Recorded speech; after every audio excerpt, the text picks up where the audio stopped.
dari Hypnobirthing Surabaya. Tentunya kalian semua sudah tahu ya. Hari ini saya 2 kali ya live bersama kalian. Saya pakai apa ini namanya ya? Kalau pakai warna-warna ini,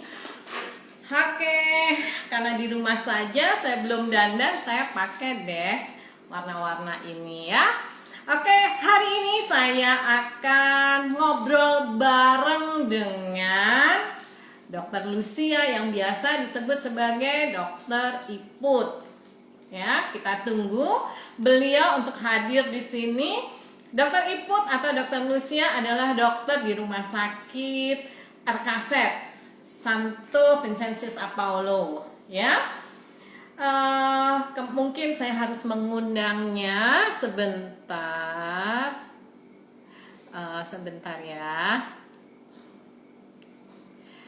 Dokter Lucia adalah dokter yang bekerja di Rumah Sakit Santo Vincentius Apollo atau RKZ ya, sebagai dokter anak di sana. Dan beliau sebetulnya bukan orang yang baru ya di Hypnobirthing Surabaya, karena beliau sudah sekitar 2-3 kali menjadi pembicara di Hypnobirthing Surabaya. Biasanya beliau memberikan informasi tentang ASI ya, karena beliau ada konselor ASI di kelas yang ini terbuka, kelas offline. Banyak biasanya di antara jadwal kelas offline yang single yoga menuju ke couple yoga. Nah, beliau mengajarkan tentang ASI atau bagaimana supaya ASI Anda menjadi lebih banyak gitu ya, berlimpah-limpah. Nah, sebetulnya beliau sudah WA saya, tapi tunggu dulu ya, sebentar saya mencari beliau. Gimana caranya ngundang? Nah, ini dia beliaunya.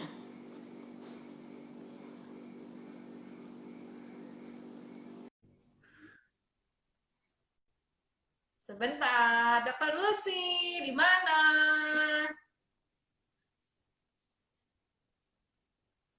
Oke, tunggu sebentar. Oke, ya.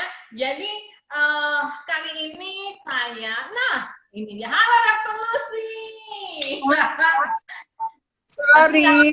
Saya pakai supaya kelihatan segar wajahnya. Saya aslinya ini pakai apa namanya? Saya nggak tahu, ada disediakan di IG itu sudah disediakan, mau model ininya di mana gitu.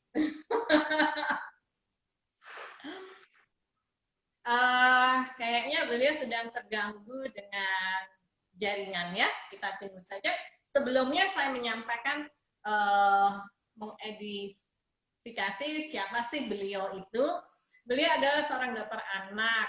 Beliau angkatan 89 Fakultas Kedokteran UNER bersama saya. Jadi saya dengan beliau itu satu angkatan, ya. Kemudian beliau juga dokter di RKZ itu sebagai dokter anak, sebagai konsultan dari konselor ASI, ya. Kalau kalian mau bertanya-tanya tentang ASI, jangan lupa untuk bentar ya. Jangan lupa untuk follow IG-nya Dr. Lucia supaya kalian bisa secara langsung bertanya kepada ahlinya. Halo dokter. Halo. Apa kabar? Baik, selamat malam. Malam. Saya pakai ini merah-merah yang datang. Iya nih. Wah, tumben. Soalnya saya nggak pakai mandi tadi, belum mandi. Jadi, Aku jadi kebanting deh. Jadi kita pakai apa yang sudah disediakan Instagram, kita manfaatkan. Oke. dokter. Lagi di mana Yap. ini? Lagi praktek kah? Ini tadi udah diatur-atur sengaja mulai 6:30 nggak terima pasien. Nanti abis kita live, aku terima lagi. Oke. Praktek di rumah juga kah? Iya, Oh, tapi hanya janjian aja. teman semuanya. Appointment aja. Siap. Ini kan kita sebetulnya melanjutkan. Jelas nggak ya? Suaraku jelas nggak ya? Suaraku jelas? Jelas, jelas. Oke. Suaraku gimana? Super jelas Sip. pasti. Ya. Oke, ya. Jadi kita kan sebetulnya sudah pernah membahas ini di YouTube channel. Cuman Iya. waktu 90 menit dibagi untuk orang 3, rasanya kurang pas gitu. Kalau kurang detail gitu ya, hanya garis besarnya aja. Nah, Ya. memang kan sekarang ini di era pandemi ini, apalagi dengan angka kejadian yang sudah mulai meningkat akhir-akhir ini, para ibu-ibu punya bayi-bayi yang punya anak balita ini kan tidak balita sih sebetulnya. Ini Ya. kan ada worriednya, kemudian ada paniknya, dikit-dikit sudah gitu ya.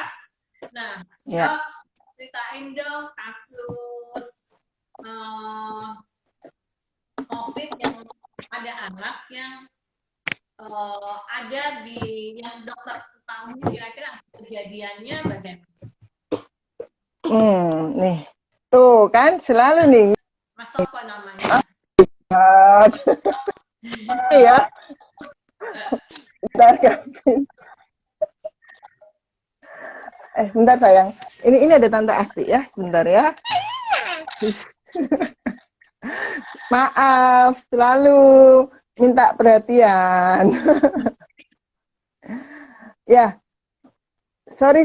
Tadi gimana pertanyaannya tentang kepanikan? Duh, halo adik Calvin, ada yang nyapa itu loh. Iya, halo Om Panca.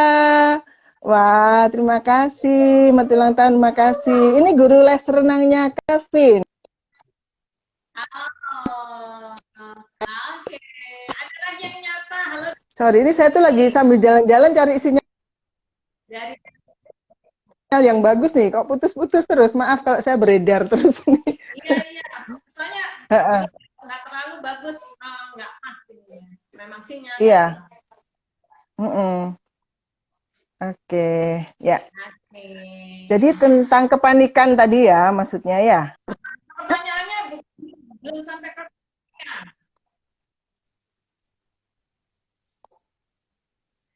Mbak nyala AC, Mbak.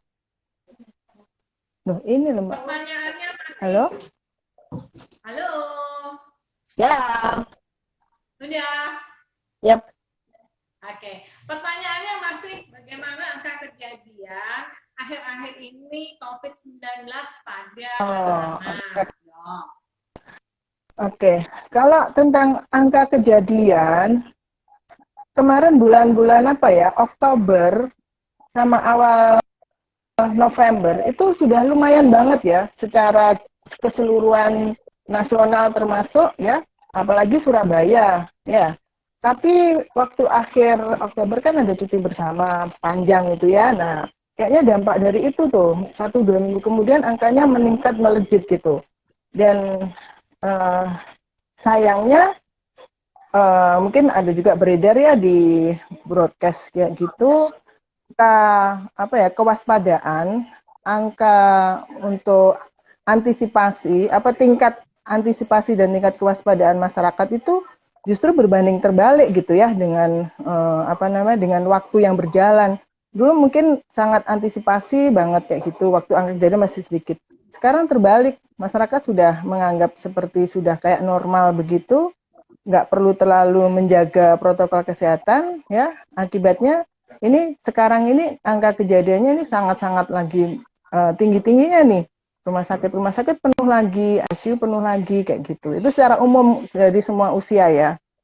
Nah, kalau untuk anak sendiri memang relatif kecil, lebih kecil, tetapi dibandingkan di negara lain, Indonesia ini angka kejadian COVID-19 pada anak itu termasuk tinggi gitu ya. Bahkan tinggi lah intinya ya. Begitu, Dokter Asti. Oke, ini lagi ada Dina. Halo, Dira. Oke, masih ngikutin pokoknya gitu ya.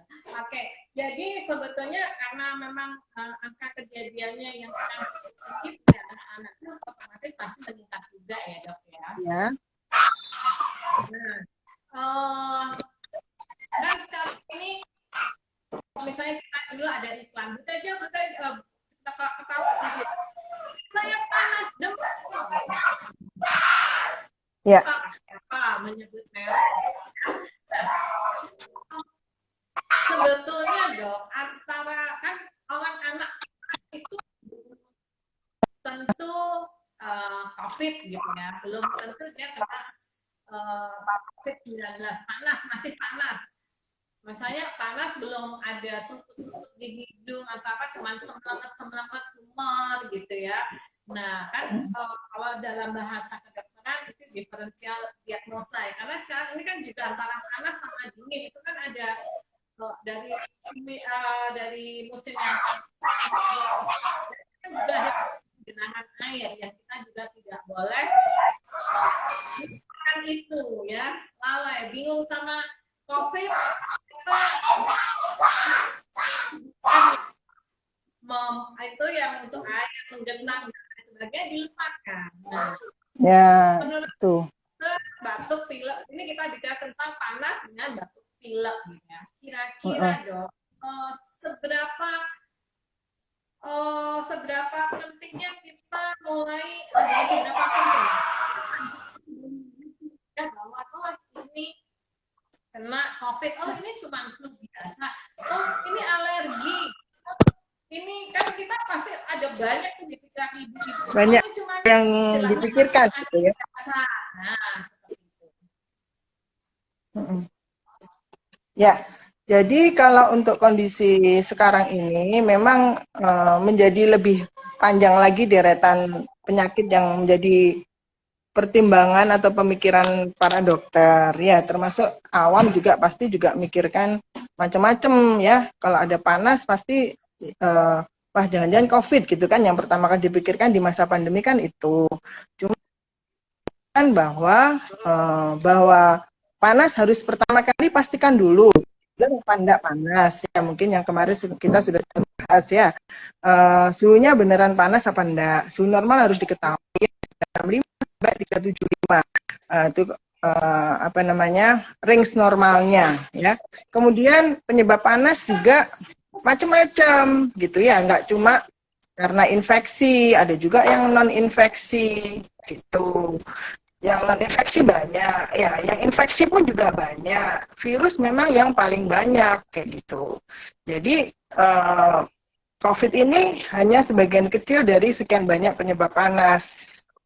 Itu yang mungkin perlu diingat ya. Sehingga jangan lupakan kemungkinan penyebab panas yang lain-lain yang juga banyak sekali bahayanya gitu. Itu yang mungkin perlu diingat oleh semua yang lagi mengikuti sekarang, mungkin itu ya, Dokter Asti ya. Ya. Halo? Putus dok. Oh, putus-putus ya? Putus. Jadi memang sekarang mulai kita harus waspada panas macam-macam. Masih. Penyebab panas itu macam-macam. Nggak cuma infeksi aja ya. Jadi bisa juga non-infeksi. Yang non-infeksi karena suhu, karena penyakit autoimun, keganasan, kayak gitu bisa. Yang infeksi bisa karena virus, bisa karena infeksi bakteri, bisa karena jamur, itu bisa bikin panas ya. Oh, sebentar, maaf ya. Oh, tolong dong. Maaf. Aduh, bis. Nah, itu tolong tuh. Ya, jadi oke, saya Aduh, maaf. Ya, jelaskan. jadi itu ya kita harus tetap mengingat kemungkinan penyebab panas yang lain.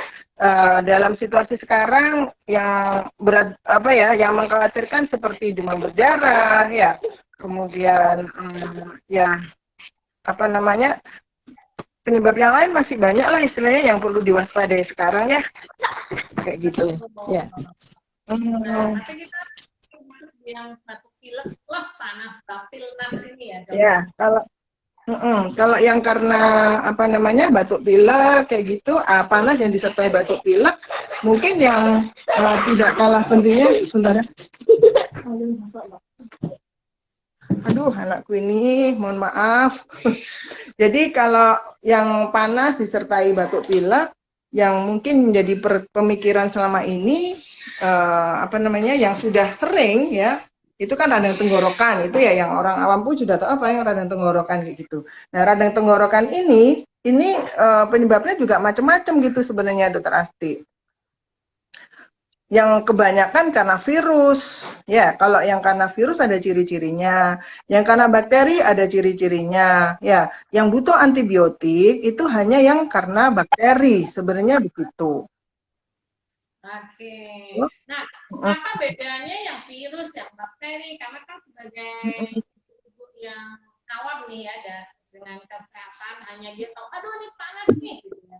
Karena banyak sekali ibu-ibu yang, dok nggak dikasih antibiotik, dok udah di ini gitu ya. Iya. Jadi bagaimana caranya supaya si ibu-ibu ini tidak segera memberi, tidak memikirkan bahwa akhirnya dia beli sendiri di apotek untuk anaknya apa sisa yang lalu Iya. diberikan seperti itu.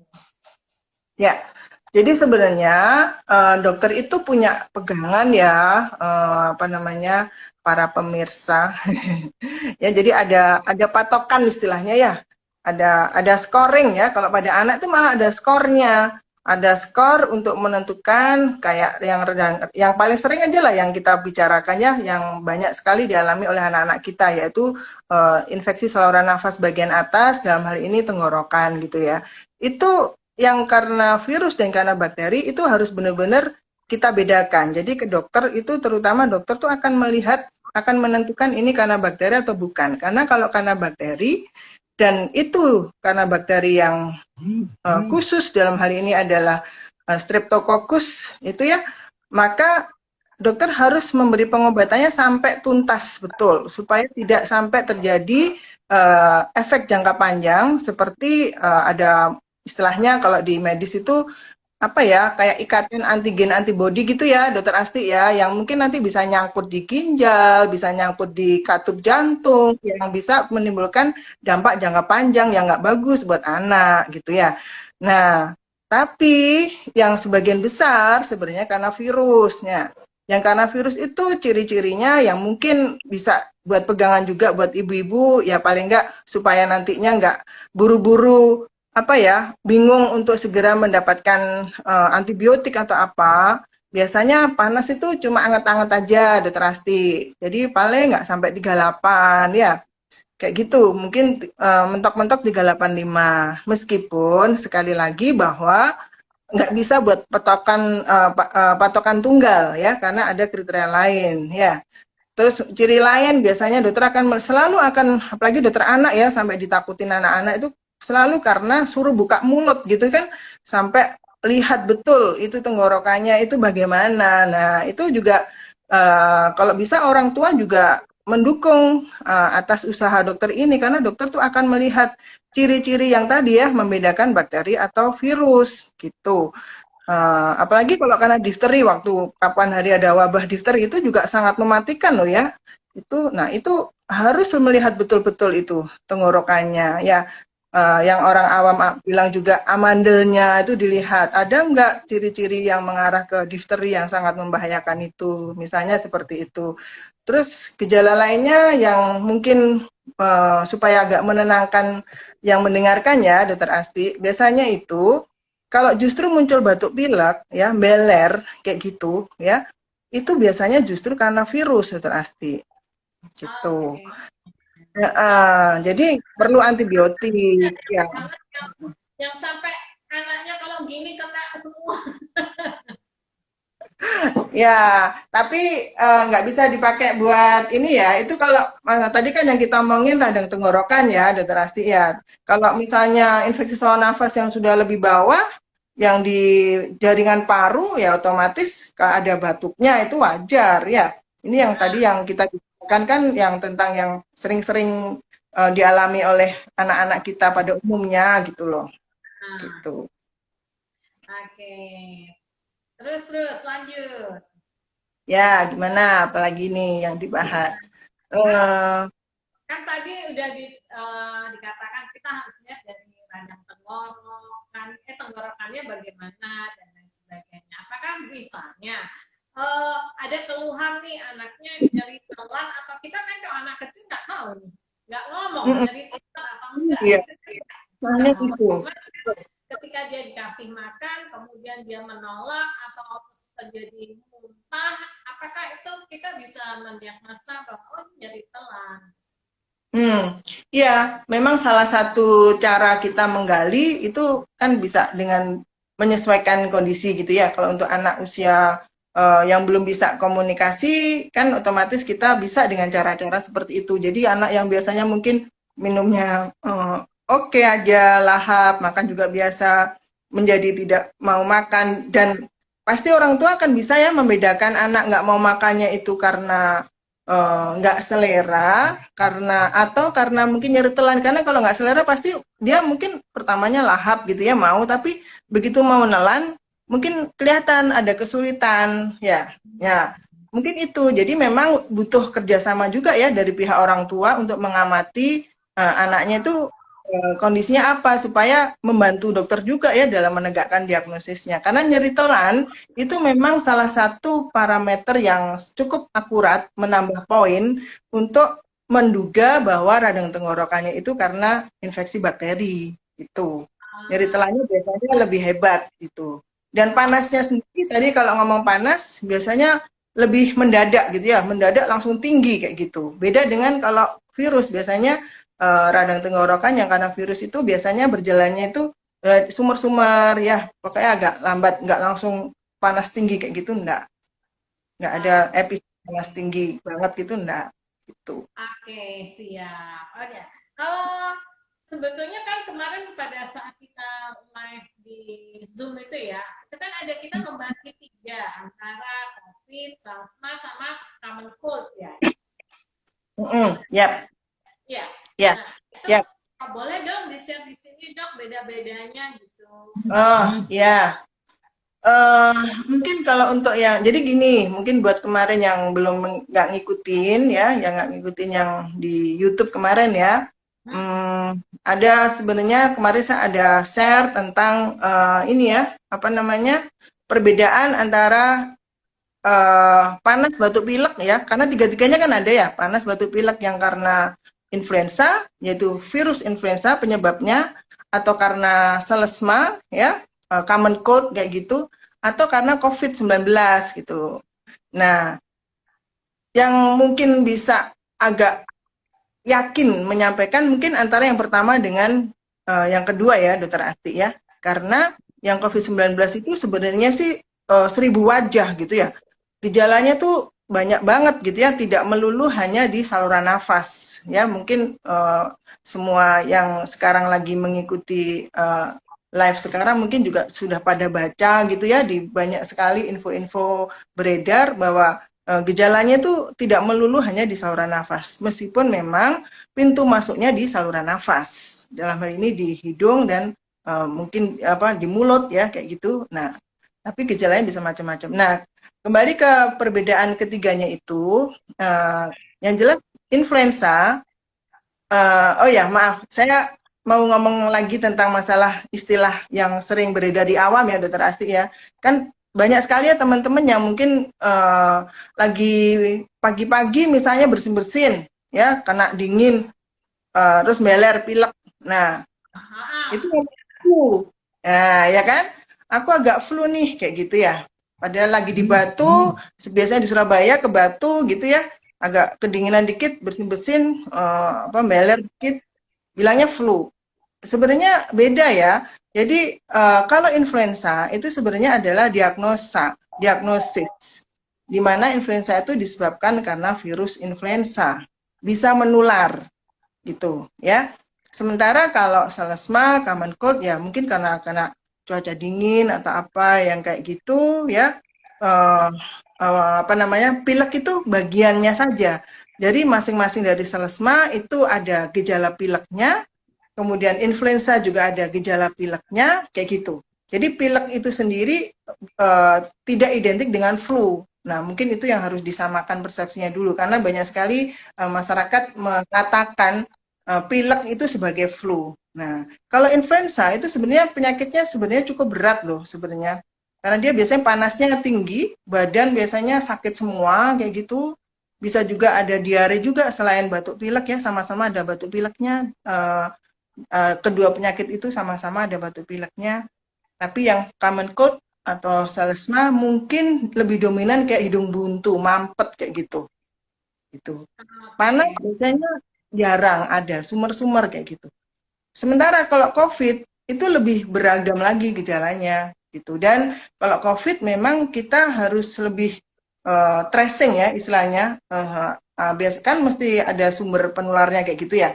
Jadi kalau ini kita ngomongin pada anak, kita tahu anak itu sebenarnya relatif banyak di rumah kan gitu. Jadi kalau sampai ada anak yang kita curigai ke arah COVID, pasti penularnya adalah orang dewasa yang keluar dari rumah kan gitu. Jadi uh, harus ada tambahan data bahwa memang ada kontak gitu ya dengan orang yang kena COVID gitu.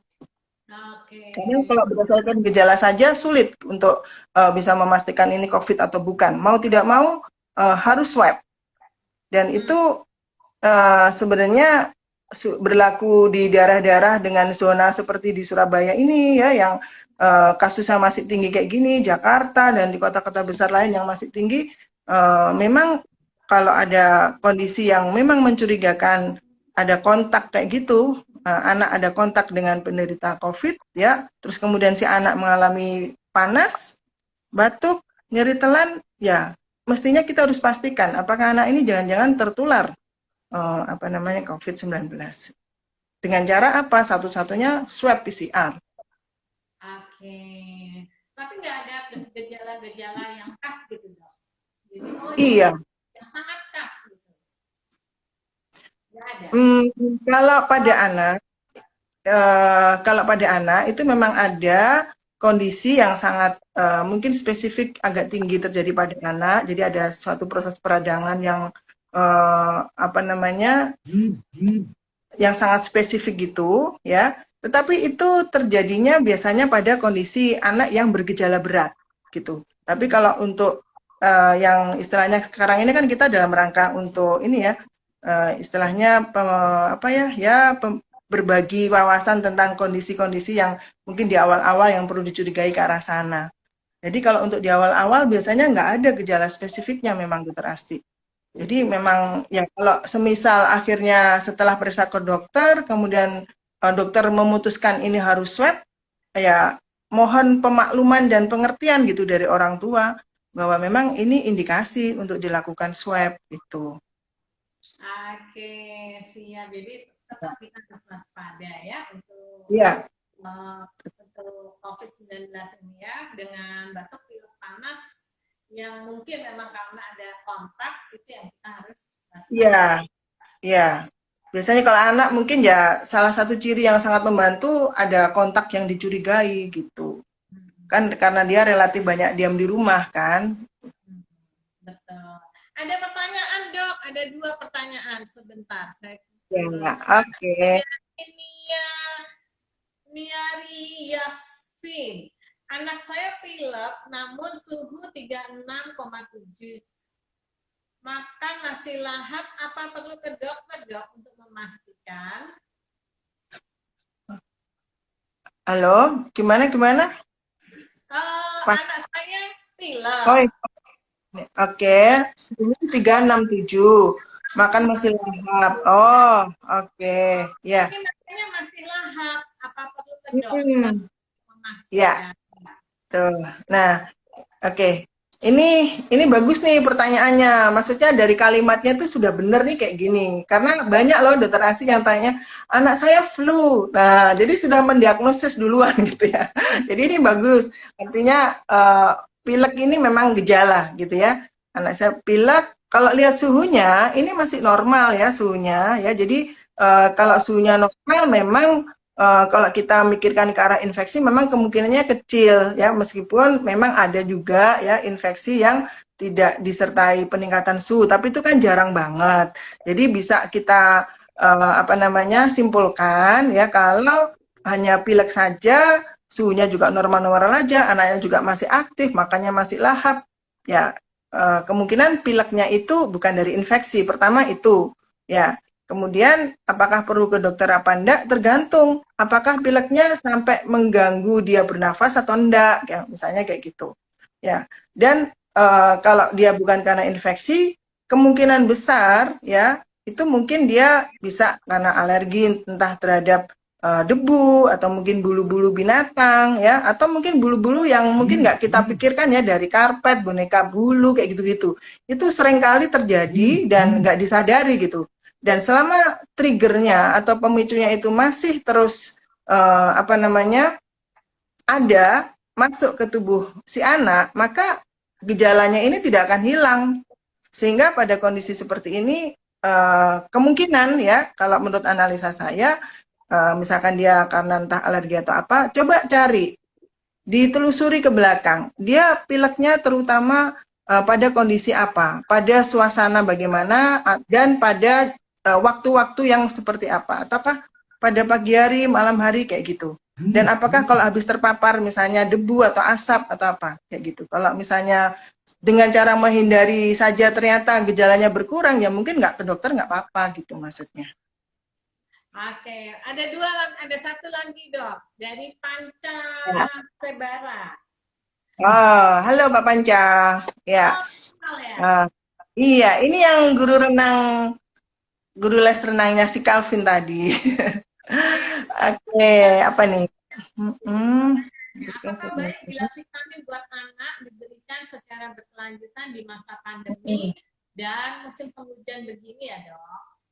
Oke, sekarang tentang vitamin ya. Saya kalau bicara tentang vitamin itu saya nggak bisa langsung menjawab iya atau tidak gitu, Dokter Asti, karena eh, harus saya jelaskan dulu bahwa sebenarnya vitamin itu sebenarnya kalau semisal si anak itu sudah mendapatkan nutrisi yang cukup dan seimbang ya sesuai rekomendasi, ya sebenarnya juga dia minum susu yang apa namanya yang cukup, pokoknya semuanya sesuai dengan ini, sebenarnya itu sudah terkandung gitu ya di dalamnya, itu sudah cukup untuk memenuhi kebutuhannya ya. Jadi artinya tidak harus kalau dari nutrisinya yang seimbang itu, dan itu dibuktikan dari tumbuh kembangnya yang baik ya, sebenarnya tidak harus untuk diberikan.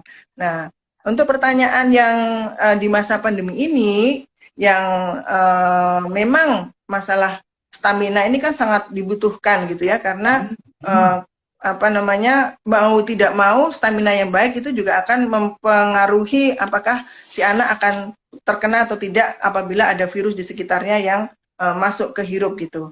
Nah, yang sudah terbukti ini Dokter Asti dari berbagai vitamin itu adalah ternyata bahwa orang-orang yang terkena COVID ya, yang bergejala lebih berat, itu ternyata dari penelitian di beberapa negara yang ya pada masa pandemi ini kan tetap ada dilakukan pemeriksaan dan penelitian gitu ya, yang sudah dipublish, itu ternyata yang mereka-mereka yang memiliki kadar vitamin D normal ya, dalam range normal ya 30 sampai 50 nano gitu ya, itu ternyata kalau kena COVID itu gejalanya lebih ringan gitu dibandingkan mereka yang apa namanya jadi istilahnya orang-orang yang kena COVID diperiksa, ternyata yang bergejala berat itu ternyata secara signifikan itu memiliki rata-rata kadar vitamin D yang kurang dari yang seharusnya. Sehingga kenapa sekarang juga memang menjadi rekomendasi ya untuk pemberian vitamin D ini, terutama bagi mereka yang tidak memiliki kesempatan untuk berjemur, karena sebenarnya berjemur itu juga bisa mengaktifkan produksi vitamin D asal berjemurnya dengan cara yang benar.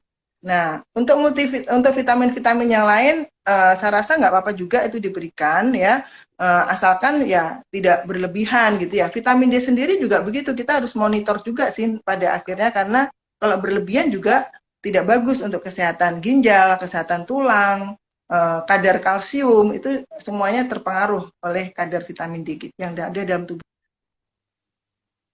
Oke, jaringannya sedang error. Oke, dok, untuk berjemur sebetulnya kan masih nggak jelas gitu ya, antara jam-jamnya itu Bagaimana? untuk berjemur pagi hari ya. Maaf ya, ini tadi ada telepon masuk, jadi suaranya jadi kecil ya, sebentar ya. Oke, gini. Gimana nih memperbesar lagi? Ini pindah tempat. Bentar. Enggak, tadi ada telepon masuk. Saya decline sih, cuma suaranya kok jadi kecil. Maaf ya, bentar. Coba saya pakai ini. Coba tes suaranya. Tes. Oke, saya pakai ini aja. Gimana? Untuk vitamin D yang memang dibutuhkan ya saat pandemi ini, kan nggak jelas gitu. Oh, ada yang bilang jam 10, 15 menit, ada yang bilang jam 9, ada yang bilang, nah ini sumber-sumber ini kan nggak jelas gitu. Mana yang harus kita Iya. Apakah sama seperti ketika kita menjemur bayi yang lebih pagi atau bagaimana? Ya, jadi untuk vitamin D itu yang bisa mengaktifkan itu adalah UV yang B. Ya, ada A, B, C. Kalau C jelas nggak mungkin. A itu keluarnya mulai dari pagi sampai sore, sampai terbenam. Kemudian yang B itu mulai sekitar setengah 10 sampai setengah 3. Ya, sehingga yang direkomendasikan sekarang adalah berjemur antara jam 9.30 sampai 14.30. Cukup 10 sampai 15 menit saja. Tapi ya kulit harus terbuka gitu ya. Jadi namanya juga mau berjemur gitu ya. Yang mau dipaparkan itu kan kulit gitu ya. Jadi artinya jangan terus pakai jaket, percuma gitu. Jadi jamnya yang direkomendasikan itu tadi mulai setengah 10 pagi sampai setengah 3 sore. Pilih waktu-waktu mana yang istilahnya Anda bisa gitu, antara 10 sampai 15 menit aja gitu. Oke. Ya. Tapi kalau misalnya gini dok, anak-anak ini kan tadi ada guru renang ya, yang guru renangnya si Calvin ini ya. Sebetulnya bagaimana kalau kita berenang di era pandemi ini, apakah oke atau bagaimana dok? Bagaimana untuk apanya? Sorry. Tadi kan ada guru renangnya si Calvin ini ya. Oh, maksudnya untuk berkepanjangan? Enggak. Kalau masa pandemi ini, it's okay kan kalau seseorang itu berolahraga berenang? Nah, kalau itu tergantung tempatnya ya. Intinya kita harus tahu dulu bagaimana proses masuknya si virus ini. Pintu masuknya itu kan lewat pernafasan, saluran nafas ya, hidung dan mulut ya. Ini Kevin terpaksa nih sejak pandemi nggak pernah renang ya karena memang tidak memungkinkan gitu ya. Jadi sebenarnya pintu masuknya di situ. Kalau misalkan renangnya mungkin di tempat yang private, yang nggak banyak orang, yang resiko istilahnya kerumunan lah, istilahnya itu tidak ada, ya. Terus kemudian orang yang istilahnya yang ada di situ juga semuanya sehat-sehat, sebenarnya no problem sih, masalah renangnya nggak masalah. Yang jadi masalah itu kan kalau sampai ada banyak orang gitu loh. Sebenarnya itu prinsipnya. Karena pintu masuknya kan melalui melalui saluran nafas gitu. Betul. Tapi kan kadang kita pada saat kita ambil nafas, kemudian tapi dia mati nggak ya di air kaporit itu? Nah, ini yang mungkin masih harus dikaji lebih lanjut ya, karena ini si Miss Corona ini kan istilahnya selalu ada kejutan-kejutan gitu ya. Kita tidak tahu ya. Masalahnya itu dia juga karena tidak jelas sebenarnya itu bagaimana si virus ini bertahan hidupnya juga ya. Jadi memang apa namanya selama kita tidak yakin dengan orang-orang yang nyemplung di kolam renang itu ya lebih baik kita hindari dulu gitu.